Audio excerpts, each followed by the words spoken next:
Right, this is Andy's CRX from 1990. We'll get straight down to it. So this car started life as a D16A 9-engined vehicle, but now it's obviously got the B16A engine, so 150 brake horsepower or something like that, as opposed to the 130 brake horsepower it started life out with.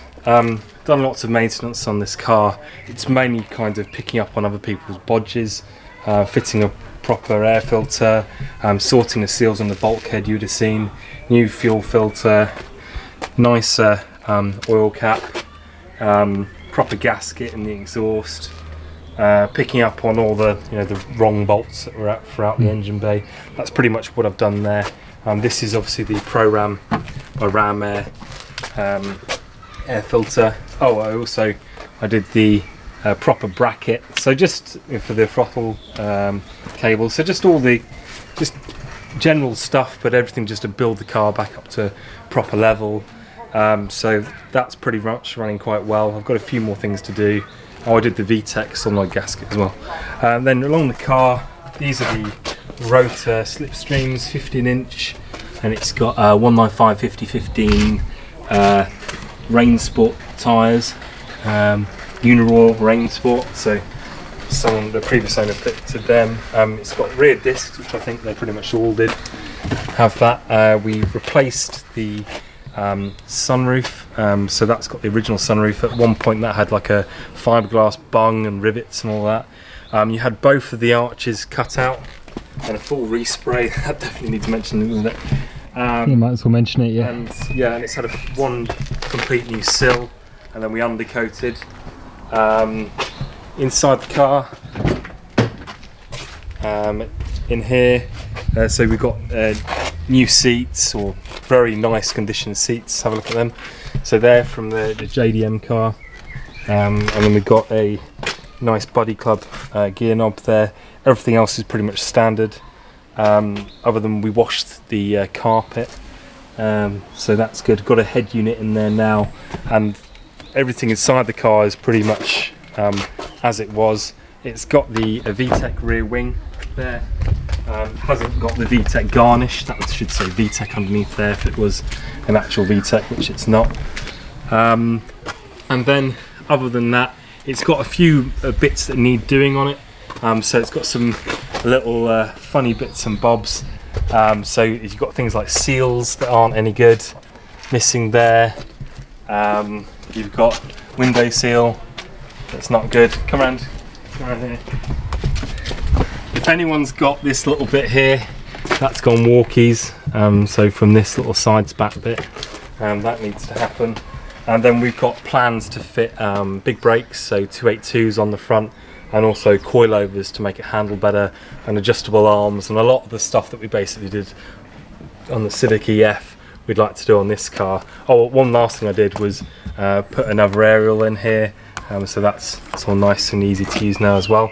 And then I'm going to turn it around to the owner of the car to see if he's really got anything to say, and then you can really tell me what you feel about this car and anything else, Andy. Yeah, so I'm not really sure what the plan is for this car. I think I bought this car without having a plan, which was probably part of the mistake. I spent a bit of money on the bodywork, and I was told that it wasn't going to be that expensive, but actually when they got into it, it ended up being quite expensive. It ended up going for pretty much a full respray. So the shell wasn't really in that good condition. I think when I bought it, I was under the impression, wrongly, that it was actually in quite good nick, but it probably wasn't, to be fair. Well, we knew the rear arches would go. Yeah, and also it's just a 1.6. It's got obviously the wrong engine in it. So apart from that, it's pretty much standard. So I've got a couple of choices really. I could either just sell it, which would be a bit cringy now, seeing as we spent so much money on the bodywork, or I can actually, like Paul says, spend the money and actually get the handling sorted, because at the minute the handling's not good, and it's got the massive standard steering wheel as well, which is like almost like a bus steering wheel really. And it's got the tiny front brakes as well, which are really lethal. And really, so if I am going to keep it, which I might well do, I need to get a different steering wheel. Probably I need to get different wheels, because these wheels really aren't very nice. 1-inch master cylinder to go with the brakes as do well. that, and then just sort the suspension out, because it's quite, the difference between this car and the Civic is this one is quite wallowy actually. That's what it feels like. So yeah, I've got a few decisions to make, and then once I make those decisions, just need to go ahead and spend a bit of money on it. But the bodywork's good, so it won't be getting any worse, which is good. That's more than can be said for the Civic. So there we go. So that's all we've got to say about it for now. I mean, I would say just keep watching the videos. You see some more progress. We've already done some videos on it.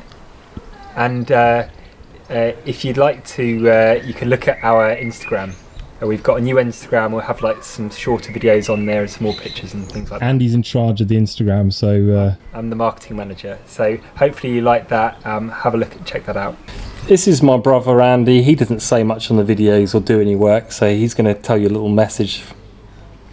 So we've been doing this channel since 2013, and we thought that we'd branch out a little bit and go on to Instagram. So do a few shorter videos and try and promote the videos we do on YouTube. We've got quite a few now. So if you're interested, then please head over to Instagram and follow us. Be appreciated, and keep enjoying the videos.